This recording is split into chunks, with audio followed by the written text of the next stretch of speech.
ఇండ్లు లేదా గృహాలుగా నివాస స్థలాలుగా ఉండేవి, నివసించేవి. నివాసం అంటే నివసించేవి, మనం నివసించేవి అట్లాగా. అయితే ఇక్కడ మనం వస్తే జ్ఞానము నివాసమును కట్టుకుంటుందంట. అంటే ఇక్కడ మనం రెండోది జ్ఞానం అనే నివాసమును కట్టుకునుట. కనుక రెండోది మన జీవితంలో ఆత్మీయంగా దైవికంగా మనము దైవ జ్ఞానంతో మనము ఆత్మ సంబంధమైన జ్ఞానం అనే నివాసమును కట్టుకోవాలి. దీన్ని జ్ఞానం యొక్క నివాసం కూడా అనొచ్చు. జ్ఞానం కట్టుకునే నివాసం మనం చూస్తాం కదా. నువ్వు నీ ఇంటిని కట్టుకోమన్నాడు హిజ్కియాకి ఇంటిని కట్టుకో, లేదా ఇంటిని బాగు చేసుకో, లేదా నువ్వు ఇంటి కట్టుకోను మన మాట పడుతుంది ఇర్మియా గ్రంథంలో. అక్కడ వారి ఇంటిని లేదా జక్కయ్య ఇంటికి ప్రభు వెళ్ళిన రాబడుతుంది, జక్కయ్య ఇంటికి కదా. అంటే ఇక్కడ మనం చూస్తే అది జక్కయ్య ఇల్లు, ప్రభు వెళ్ళింది జక్కయ్య ఇల్లు. అది ఎవరి ఇల్లు అంటే ఎరుకోలో జక్కయ్య ఇల్లు. ఇక్కడ మనం ఇది ఏంటంటే జ్ఞానము నివాసం కట్టుకుంది. నివాసం అనే పదం ఇల్లు పెడితే జ్ఞానము ఇంటిని కట్టుకుంటుందంట. అంటే జ్ఞానం యొక్క ఇల్లు, జ్ఞానం కట్టుకున్న ఇల్లు. జక్కయ్య ఇల్లు అది వేరు, జ్ఞానం అనే ఇక్కడ ఇల్లు. అంటే దేవుని ఇల్లు. రెండోది మనము దైవ జ్ఞానముతో ఆత్మ సంబంధమైన జ్ఞానంతో మనము జ్ఞానవంతులముగా మనం కట్టబడాలి, లేదా మన ఆత్మీయ జీవితాన్ని జ్ఞానంతో కట్టుకోవాలి.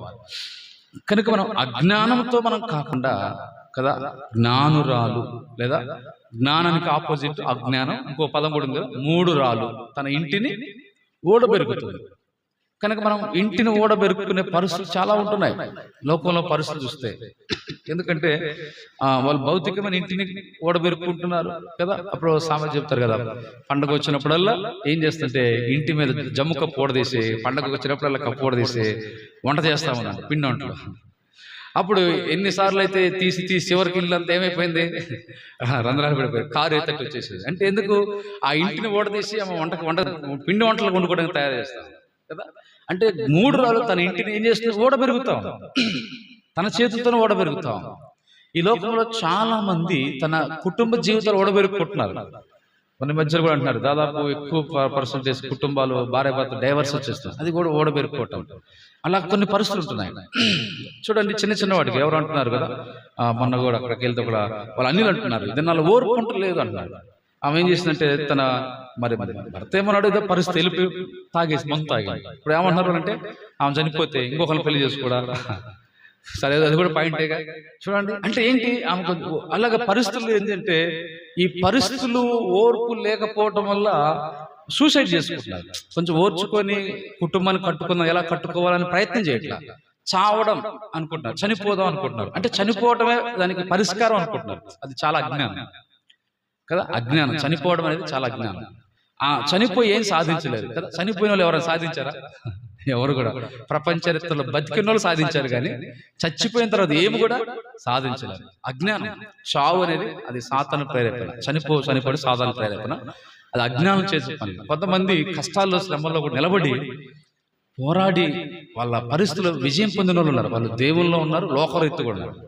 లోకరీత్తు కూడా మనం వింటాం. కొంతమంది వాళ్ళకన్నా భయంకరమైన నష్టం వచ్చేసి ఇంకా చనిపోయి, భర్త కూడా చనిపోయిన పరిస్థితిలో ఆమె ఏం చేసిందంటే ఆ చిన్నదాన్ని రన్ చేసుకుంటుంది, నిలబడి విశ్వాసం ధైర్యంతో. భర్త చేయలేని దాన్ని కూడా ఆమె అది కాపు పొడి కేప సంస్థ ఉంటుంది, ఆ సంస్థ పేరు కూడా ఉంది, అది లోకంలో. అది ఆమె దాన్ని నిలబెట్టుకోగలిగిందంట.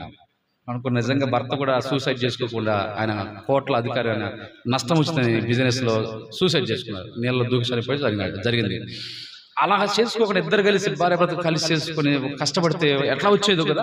కానీ ఆయన సూసైడ్ చేసుకున్నారు. కానీ తిరిగి దాన్ని రన్నింగ్ చేసింది భార్య. రన్నింగ్ చేస్తూ కొంచెం దాన్ని కొంత అప్పుల నుంచి పైకి వచ్చి కొంత నిలబడింది. అంటే చిన్నది ఎగ్జాంపుల్. భౌతికంగా ఆత్మీయం కూడా చాలా మంది వాళ్ళ జీవితాలు కట్టుకొని విజయవంతంగా వచ్చిన వాళ్ళు ఉన్నారు దేవుల్లో.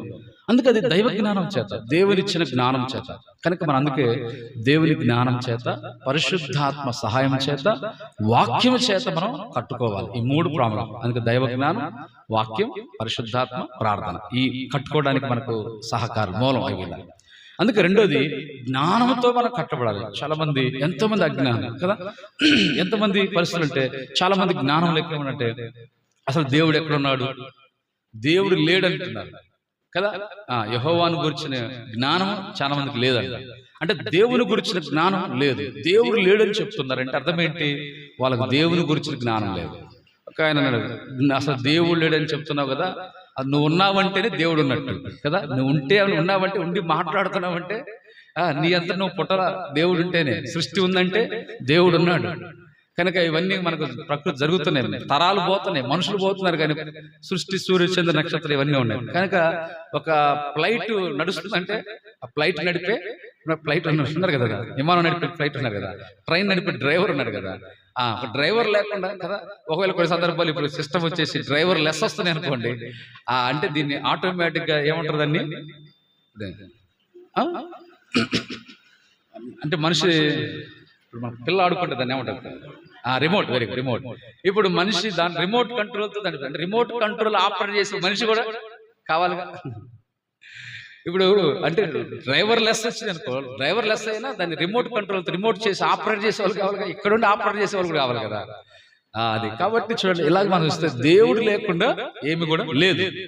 దేవుడు లేడని బుద్ధిహీనులు లేదా జ్ఞానహీనులు చెప్పుకుంటారు. ఇప్పుడు చాలా చోట్ల దేవుడు లేడని చెప్పి వాళ్ళు ఎక్కువైపోతున్నారు కదా, నాస్తికులు ఎక్కువైపోతున్నారు. విచారకరం ఏంటంటే అమెరికాలో ప్రాంతాల్లో కూడా, వేరే ఇంగ్లాండ్లో కూడా, అక్కడ ఎలాగా దేవుడు కలిగి ఉన్న దేశం, అక్కడి నుంచి మిషనరీ పెద్ద పెద్ద భక్తులు వచ్చిన ఆ ప్రాంతంలో కూడా దేవుళ్ళు నాస్తికులు ఎక్కువైపోతున్నారు, నాస్తికత్వం ఎక్కువైపోతుంది, హేతువాదం, నాస్తికులు చాలా అంటే జ్ఞానం లేని పరిస్థితులు అయిపోతుంది. ఒక రీతిగా చూస్తేనో భౌతిక జ్ఞానం పెరుగుతుంది, ఒక విధంగా చూస్తే దేవుడు లేడని చెప్తూ అలాగే పెరుగుతున్నారంటే దైవ జ్ఞానం తగ్గిపోతాం, దేవుని గురించిన జ్ఞానం తగ్గిపోతాం. దైవ జ్ఞానం ఉంటుంది చాలా మంది, అందుకే జ్ఞానం మీలో అనేకులు జ్ఞానం లేదంటాడు కదా, జ్ఞానం లేదని కొరింథీ పత్రికలో కూడా ఉంది, జెరెమీయా గ్రంథంలో కూడా పాతం. అంటే జ్ఞానం లేక నా ప్రజలు నశించిపోతున్నారు. సరే, మరి మూడో మాట చూసి ప్రార్థనకి వెళ్దాం. రెండోది మనం ఆత్మీయ జ్ఞానంతో మన జీవితాలు మనం కట్టుకోవాలి, దైవ జ్ఞానంతో. మూడో పదం చూసి చూడండి ప్రార్థన. మూడోది నెంబర్ 3, ఈ కట్టుకునే విషయంలో కూడా మనం చూస్తే యెషయా గ్రంథం 54 అధ్యాయం చూడండి. యెషయా గ్రంథం చివరిగా 54 అధ్యాయం 11వ వచనం చదవండి. ఎలా కట్టుకోవాలి, వేటిని కట్టుకోవాలి, అంశము కట్టుకొనుట. ఆయన దాసులమైన మేము కట్టుకొని పూనుకొనుచున్నాం, కట్టుట. చదవండి 54:11. చెక్ చేస్తారా? నేను నీలాంజనములతో నీ కట్టడమును కట్టడు వేదును. ఇక్కడ మనం చూస్తే 54:11 ఇక్కడ యెషయా ప్రవక్త ఇశ్రాయేలు ప్రజల గురించి రావడం మాటగా మనం చూస్తున్నాం. కనుక యెరూషలేము యొక్క ఈ మాట, యెరూషలేము అంటే ఈ మనులు ఇక్కడ మాటలు మనకు భవిష్యత్తులో యెరూషలేము నగరం వైభవాన్ని ప్రతిబింబిస్తున్నాయి. యెరూషలేము యొక్క నగరాన్ని ప్రతిబింబిస్తూ యెరూషలేము యొక్క ఆ భవిష్యత్తులో కట్టబడడానికి ఆత్మీయ సాదృశ్యం ఉంది ఇశ్రాయేలు ప్రజల కొరకే. అంటే ఇశ్రాయేలు ప్రజలను దేవుడు కట్టాలనుకుంటున్నాడు. దేవుని ప్రజలు ఇశ్రాయేలు ఎలా కట్టాలనుకున్నాడు 54:11లో అక్కడ ఏమన్నాడు కదా, ఎలా కడతాడు ఇక్కడ, వేటితో కడతాడు ముందుగా 54:11లో, నేను నీలాంజనములతో. ఎందుకంట ముందు ఏమైపోయింది, గాలి వాన చేత ఏమైపోయింది, కొట్టబడింది. నిజమే, ఇప్పుడు కొన్ని ఇల్లు గాలి వానతో కొట్టబడిన తర్వాత ఆ ఇల్లు మనకు కొన్ని అక్కడక్కడ రంధ్రాలు ఏర్పడుతూ ఉంటాయి, అక్కడక్కడ డ్యామేజ్ ఏర్పడతాయి, బాగా పెద్ద పెద్ద వాటి. అంటే ఇప్పుడంటే స్లాబ్ కానీ ఓకే, కొన్ని పెంకుటిల్లు లేదా